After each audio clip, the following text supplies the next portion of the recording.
Sweet Stars Radio Productions presents Dear Donnybrook, the continuing story of the loves and losses, the friendships and deceptions, the despairs and delights of the residents of that mysterious place called Donnybrook.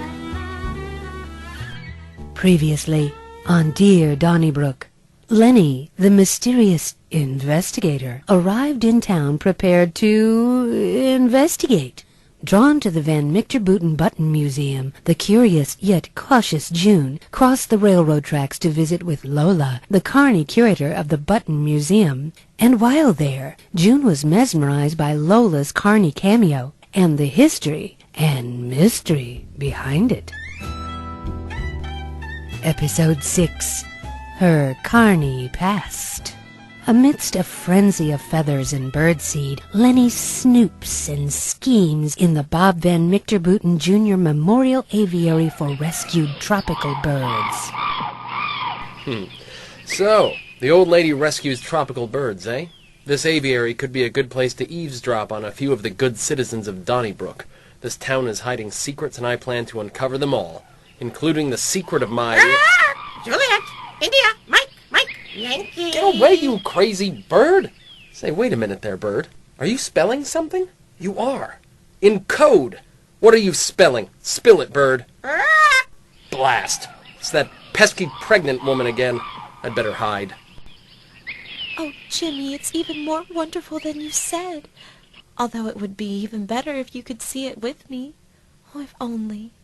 I get so lonely without you. You have no idea. Everything reminds me of you.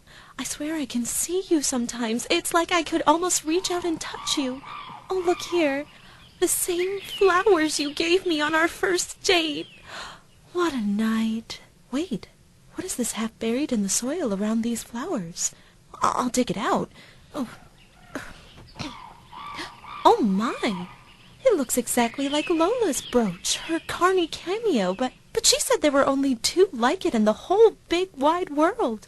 And her mother had the other one. Juliet! Oh, silly bird, I'm June, not Juliet. Juliet!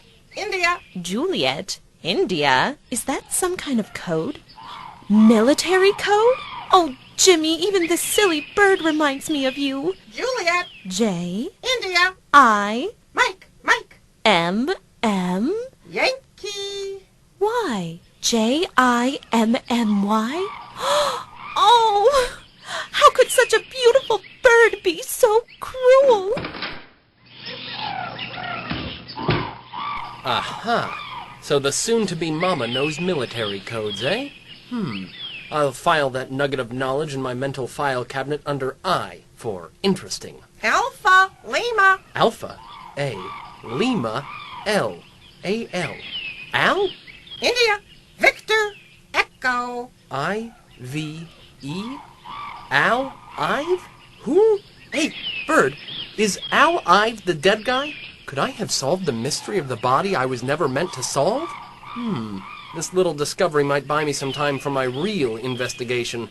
The sooner I let these fools know about Al Ive, the better.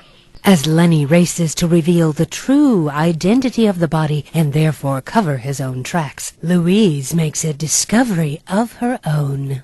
Coming, just a minute. Sorry, I was just cleaning. Hello? I thought I heard someone. Oh well. Wait, what is this? A box? But I didn't order anything.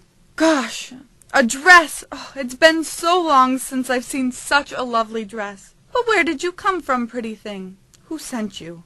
Ed? Oh, Ed, if only you could have. If only you could. Why, I might ponder the presence of this present for a long time, but I find my curiosity growing about the thoughtful, nameless saint who left me this precious gift. Will I meet this person? Oh, or do I already know this person? So many questions about such a lovely gift. As Louise ponders her precious present, across town, high on the bluff overlooking the raging rivers, June's head fills with questions of her own, questions she dare not ask. In the flurry of her escape, she bumps into Gloria. But why? Oh, no, I dare not ask, but Hello, little mama. You seem in a hurry. Was the aviary that bad? I know it can get quite messy.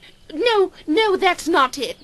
Dearie, what's the matter? You look all a tizzy and confused and maybe a little frightened. Yes, well, that bird of yours, Custer, he... Oh, I can't. Settle down now, June, and tell me about all your adventures in my aviary. Your aviary, yes. Oh, Gloria, I found something in the Bob von Victor Mooten Jr. Memorial Aviary for Rescued Tropical Birds. Oh, it's in one of my pockets. I'm sure I put it there. Oh, yes, here it is. Oh, I thought I'd lost this forever. Interesting carving on it. Looks like a trapeze artist in flight. Oh, it's a Connie cameo. I was wondering where I put that. Why would you have a Carney cameo unless...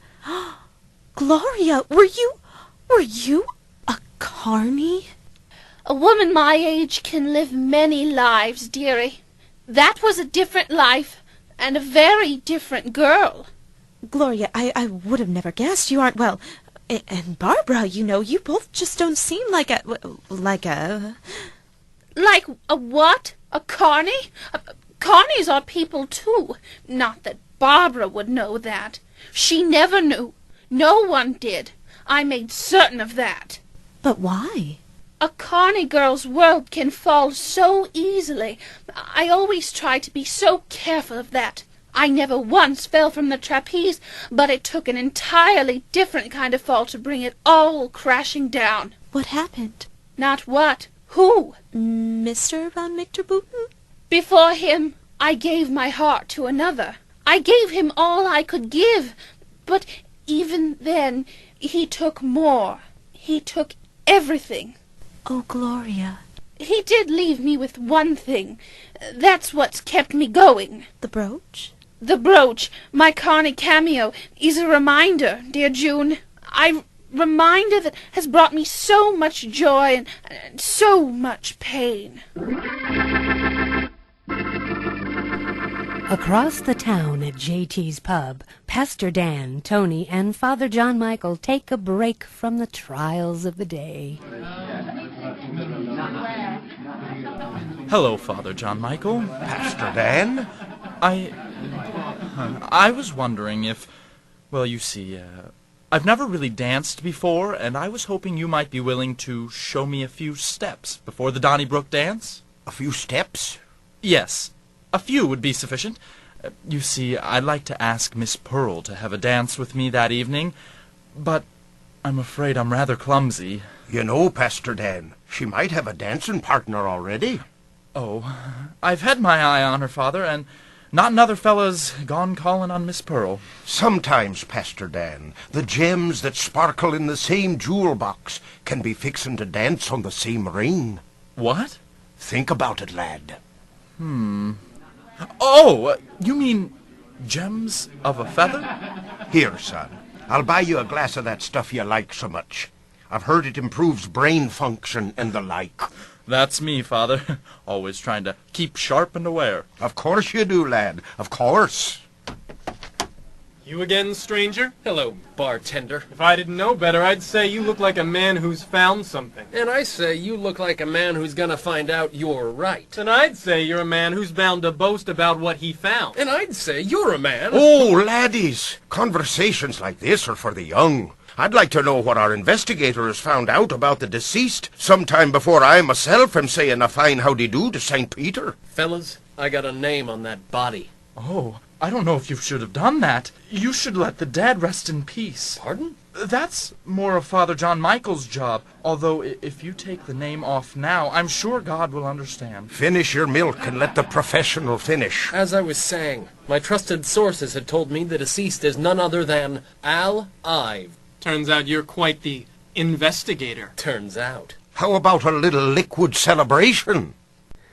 And as the men enjoy their libations, Bunny saunters over to Ed and Louise's house, hoping to once again catch the practically catatonic Ed alone. Yoo-hoo! Ed, darling, I brought you your favorite, potatoes. This time I made potato salad. Doesn't that sound yummy?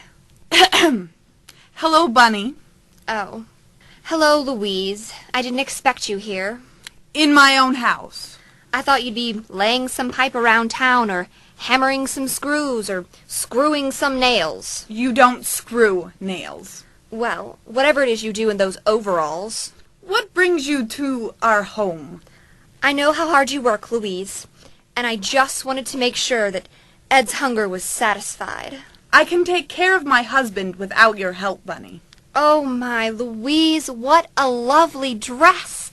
I don't usually see you in a dress. I was planning to wear it to the dance. The Donnybrook dance? You're going? What about Ed? Ed was never much of a dancer, even before the wars. I suppose they'll be serving milk at the dance. We shall find out, Bunny. I'll see you there, and not in places you aren't welcome. And thank you for the potato salad. I'm throwing this potato salad in the trash where it belongs. Oh, Ed, we've had enough of the unexpected arrivals today. But my dress, oh, it's so perfect. It's the color of my eyes. Ed, I remember the day we met at the Donnybrook dance. You wouldn't ask me because of your 2 left feet, but I never cared about that, Ed. I only cared about you. The Donnybrook dance is always such fun. The music, the little white lights strung around the town square, the band on the gazebo. Those were lovely times, Ed. Maybe this year's dance will be joyful once again. As the citizens of Donnybrook prepare for their annual dance, the friendships and deceptions deepen. Who is the anonymous benefactor who sent Louise the dress? And what is the true nature of Lenny's investigation? And who is the recently deceased Mr. Alive? And will Gloria continue to hide her carny past? Please accept the invitation to join us next time as Donnybrookians kick up their heels at the annual Donnybrook dance in our thrilling season-ending cliffhanger, 9 months in the making.